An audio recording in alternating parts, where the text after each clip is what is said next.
everyone, this is Dr. Mims, and I'm going to take you through Chapter 12 on pricing concepts and management. In addition to the material in the textbook, I'm giving you a little bit of an insight into the introduction into your marketing metrics class.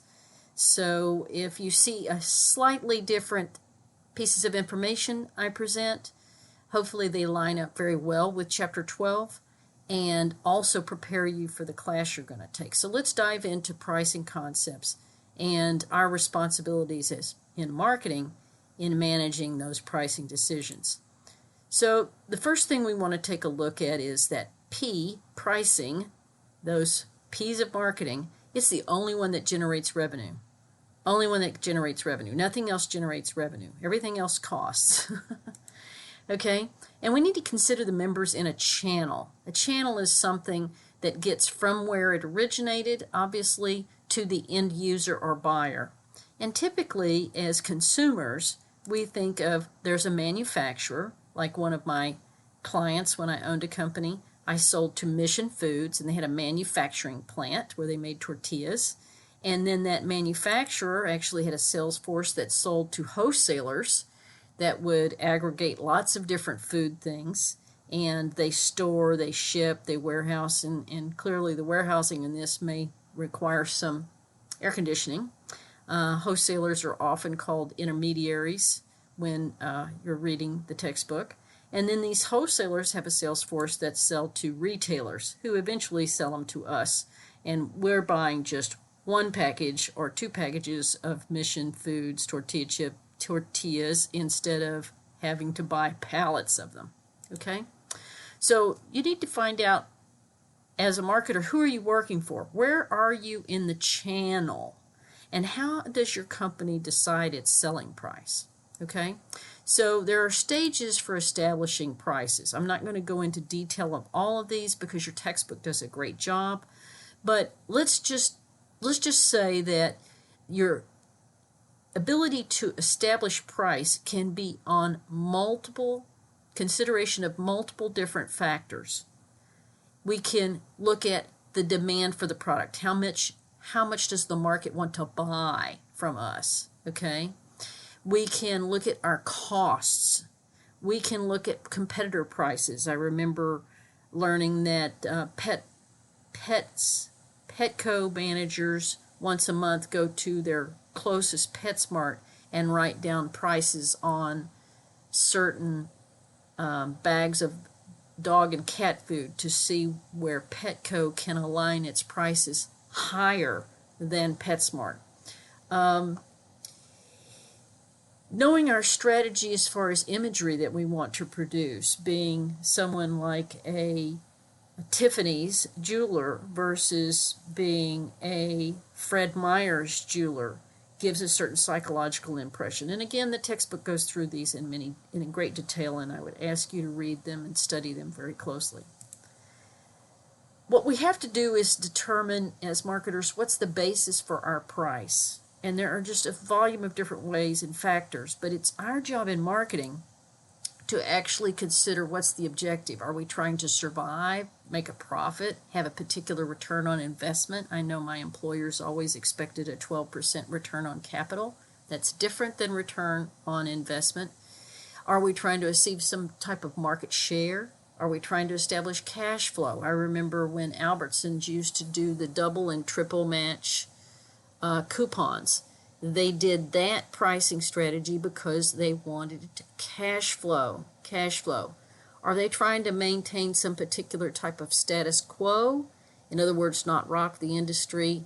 I'm not going to charge any higher if you don't charge any higher, even though there are certain pricing laws that prohibit that kind of collusion. StarKist and Chicken of the Sea were sued by the federal government and had to pay hundreds of millions in fines. I think StarKist was over $100 million fine because StarKist and Chicken of the Sea froze prices on tuna cans for a couple of years, and they got caught. Are we established pricing because of the type of product quality? Remember, all of these reasons can influence the final selling price and how the final selling price is calculated as either a markup on cost or a markup on selling price. More on that later. Okay, it's really important that we look at our target market. What are the price varieties of our both the direct competitors as well as substitutions? So we need to understand what our customers' expectations are for quality and for value. Clearly, if I go to the dollar store as a customer, my expectation is low. Clearly, if I go to Walmart, the expectation of value is high for the money, not necessarily service. And remember, our target is our ideal customer we profiled as marketers to buy our product or service. Okay? Demand curves are very helpful. Demand curves are usually done by marketers, and we determined, after we've determined the price that we want to set of the type of product that we want to sell, it will be our job typically to create and provide demand curves for our bosses. We'll also be doing break-even graphs, which more on that in a moment.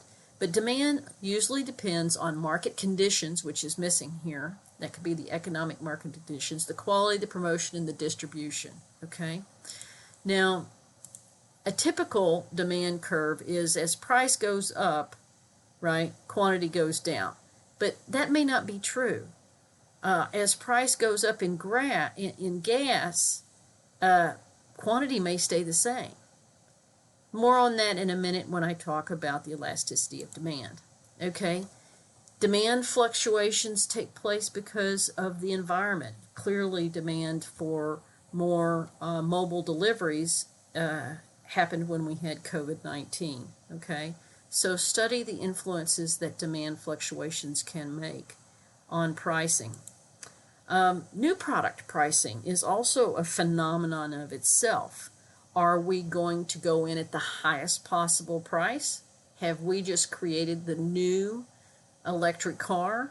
Or are we trying to compete on backpacks and we want to charge slightly less than the most likely substitute or direct competitor? That might be penetration pricing is what we call, and we do that for a short period of time. Something that's key to me as a marketer, and also I know for Dr. Kotler and Keller, is that a pricing strategy can be influenced by the stage of the product life cycle. Just like when we talk about either price skimming or price penetration at the introduction of a new product, then we also have to consider what is our pricing strategy at the growth. It's not like we establish a pricing strategy and it just stays the same for the entire product life cycle. If that was the case, then we would have never raised the price on bar soap. You know, as we have a more mature market, an example of that might be something, say, the second generation Alexa Dots or Echo Dots are started getting in their maturity phase. Then someone creates a new product extension or a new version, and we start the whole introduction growth pattern again. The product life cycle, known as the S-curve here, is actually a phenomenon found in biology. We have an introduction phase, there's a spurt of growth, something matures, and either it has a rebirth or it declines and dies. In business and in marketing, we help decide how we want to exit. Whenever you're in a business, such as Yellow Pages, and you know you're on the decline side of this curve, you have to find an exit strategy. Do you sell the business, or before you get to the decline stage, have you launched a new online substitute that can then start this curve again? I hope that's helpful for you. You might try to look up some more on pricing during product life cycles. Price elasticity of demand is something I'm going to ask you to do for your lab assignment, because this is just a skill that all marketers need to have. Okay, this is actually the percentage change in how many was sold okay, which they call demand in this case, in relationship to the percentage and change in price.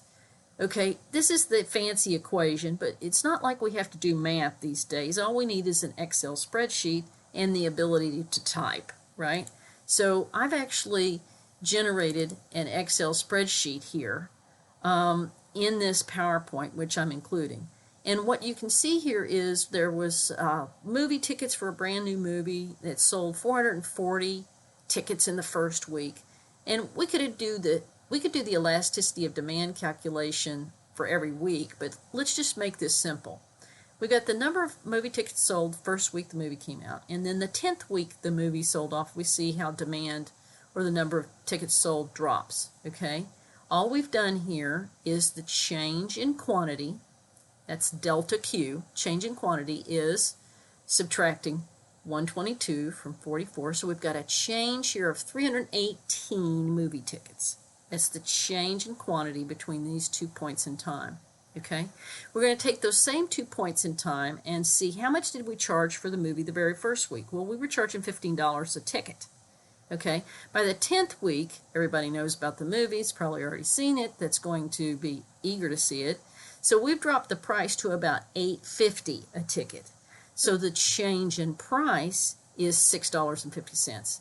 You take 8 from 15, and you take 50 from $1, so you get $6.50. Okay. Now, the calculation for price elasticity of demand is the change in quantity, this number, over the change in price, or the change in quantity divided by the change in price. Price elasticity here is an index number that's generated. I've got it circled here. The number is 48, almost 49. Okay, well, what the heck does that mean? Well, here's how you interpret any time you get an answer to that simple equation. If we have a number that's greater than 1, it's considered elastic. That means when price changes, demand changes, or when demand changes, price changes, okay? If we have a number that's less than 1, like say gasoline purchasing, right? The price goes up, but the quantity is pretty much staying the same. It can be inelastic. Then there's also the terms of if it's equal to 1, there's a 1-for-1 change. Every time a price goes up $1, a quantity goes up $1, price goes up $1. Every time quantity goes down down 1, then price goes down $1. Okay, so let me say that again. If it's a unitary situation, every time a quantity changes, the prices change in the same direction. Okay? Perfectly inelastic is also equaling a 0. That means the quantity differences and price differences make no difference at all. You can only see this stuff, I can talk to you about it, but you can only really see it if you play around with that little spreadsheet in my PowerPoint and use it to run some numbers. That would be the next recommendation I would say.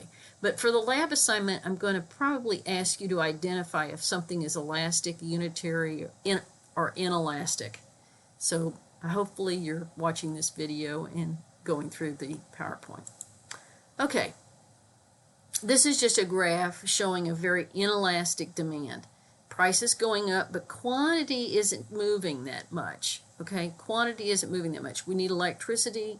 The price goes up in the summer. Some people may adjust their behavior, but not really. Okay, we can see if the price drops in buying an SUV, they really have a big promotion. We might see actually the quantity increase quite a bit. Okay, so that would be an elastic situation. All right, so demand, cost, and profits all have a relationship to each other.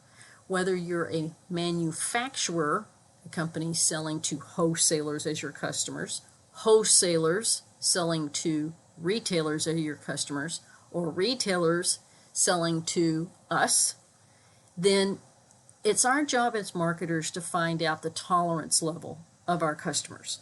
So what I'm saying here is it doesn't matter if you're in a B2B or B2C channel, it's our job to find out the tolerance level. Okay? Margin analysis is something that is also very useful, and we're going to go through how to calculate margin analysis. Most important thing to remember here is just the ability of the firm to sell one more unit. What would that cost be? Okay, and we have to usually take into account things like fixed cost, average cost, variable cost, average variable cost to be able to determine margin analysis. Okay, so let's take a look at a scenario here. This is actually the one in the textbook, I think. It's especially in their PowerPoint from the author. So I've got another spreadsheet here in my PowerPoint where you can activate it. Normally a double click will do that. Let me go back to the previous stage here. Here we go. So our first column here is the quantity. This is a given number. You know, we sold 1, we sold 2 units, we sold 3 units, we sold 4 units. Fixed costs are usually a given number to us in marketing. Okay, here's your fixed cost. You know, it's $40 no matter what our quantity is. Okay. Then our job in marketing might be to find out what's the marginal cost. What if we sold just one more? Okay. Then what we would do is we'd start off with what's the average cost per unit. We call this AC. Okay. We'll take that fixed cost and we'll divide it by the quantity, and we'll get $40 because 40 divided by 1 is 40, 40 divided by 2 is 20, and so forth. Okay.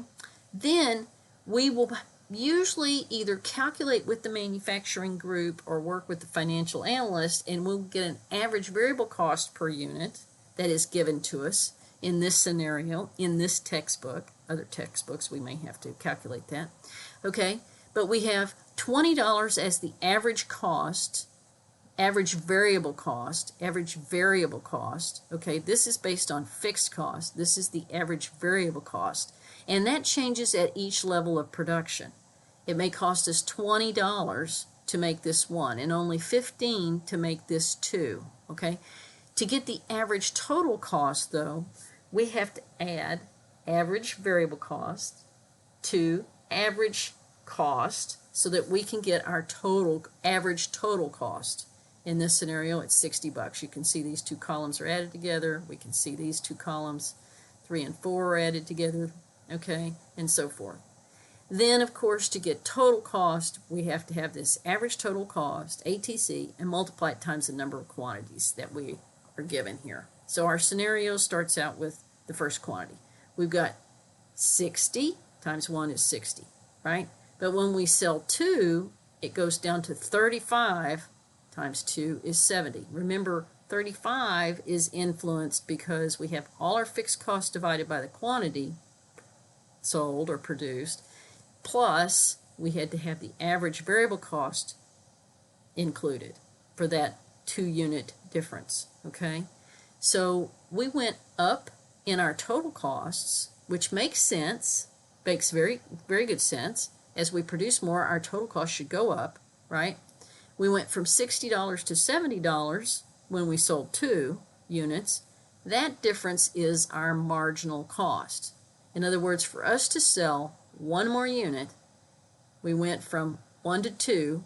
You can see that our $60 went up to $70. It cost us a marginal cost of $10. Easy to see. 70 from 60 is 10. When we sold another 1 unit, we sold 3 units, we went up only $2. Sorry, I missed the dollar sign there. I thought I had it. And then when we sold 4 units, we went up, oh my gosh, an $18. So clearly this number so far is the best marginal cost to produce and sell 1 more unit, right? Okay, so that's how we would use marginal cost in case we want to sell just 1 more, okay? All right. Now, why do we use this? Well, we will use this just like we do the elasticity for demand. We're trying to find an ideal situation where we can produce at a price a particular quantity that maximizes our revenue, okay, but also keeps our marginal cost at a reasonable median. Okay, we don't want to be at 2 because we're not making as much revenue as 132, and we don't want to be as bad as 60, right? So our total cost giving our maximum profit is $42 in this scenario. So you can see we could make $42 here, but we don't have the same revenue. Okay, so the choice would be, the ideal situation is to charge $33 for whatever the heck we're selling, sell 4 of them, get this amount of revenue with this marginal revenue and marginal cost, which pretty much equal themselves out, and get our total cost sort of in the medium of cost range, but most importantly, maximize our total profit with the highest amount of revenue. That's how we would use marginal analysis. Okay? All right. Pricing's not precise. Even though we may think it is, it's really not. There's a number of factors that go into it, but we benefit as marketers by understanding elasticity of demand, markup on cost, markup on sales price, pricing strategies, and margin analysis. The next most important skill that you need moving forward, and I teach Marketing 3700 as well, is break-even point. I can't think of a job in marketing I had that we didn't need to know break-even point. And I'm going to take you through break-even point by going and watching the Widgets Inc. video. I took that from my other course, but it has the scenario copied and pasted in the Excel spreadsheet. It would be great if you built your own spreadsheet and calculated along with me so that you can have your own work ready to complete your lab assignment. Okay? So be sure and watch the Widgets Inc. video. Break-even analysis helps us for several reasons. We can compare different revenue scenarios, different cost scenarios. We can also consider what the elasticity of or inelasticity of demand, if we've done that homework already.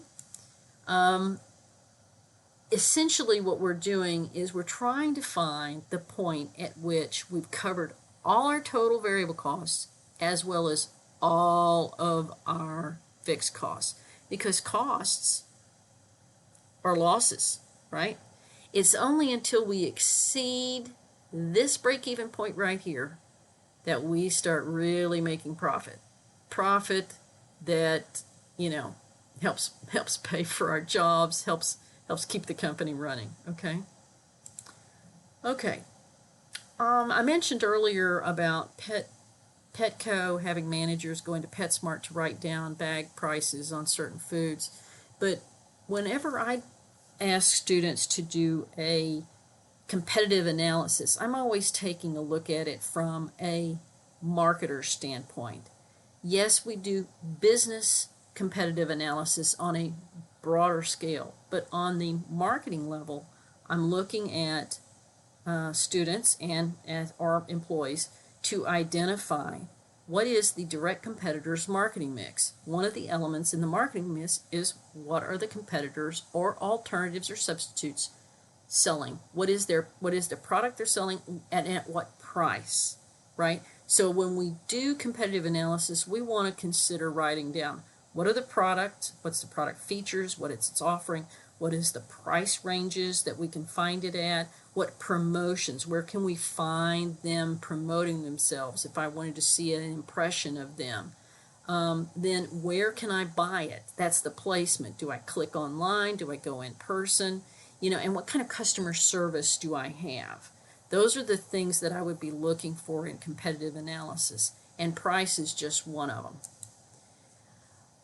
Cost-based pricing is one method, and the book goes into markup on cost. I'm also going to take you through markup on selling price as well. Okay, so let's do that right now. Markup pricing can be determined as a percentage of the cost, and it can be a percentage of the selling price. Well, that doesn't make any sense. Yes, it does, actually, because some firms may add up all their costs and say, I want to achieve a 30% markup on all my costs. Okay, that's great. However, if we do a markup on selling price, we may actually know that our $15, okay, divided by our selling price is actually 25% markup. So don't be fooled when you see something like this. Identify if it's a markup. When somebody says markup, go, is it markup on cost or markup on selling price? Here the scenario is $45 costs, and we're selling, the markup that we're using is $15, so the markup is about 30% or more. Here we've got our sales price of $60, and our markup was $15, so 15 divided by 60 is 25, okay? So don't forget to watch the markup video as well. You need that for this lab assignment, okay? Demand-based pricing, that goes back to the elasticity of demand. Also, what quantity might be available, and what environmental conditions may be involved. I already talked about competitive-based pricing a little bit, either identifying with competitors and trying to stay in the same price range, choosing to be below a competitor, choosing to come in higher.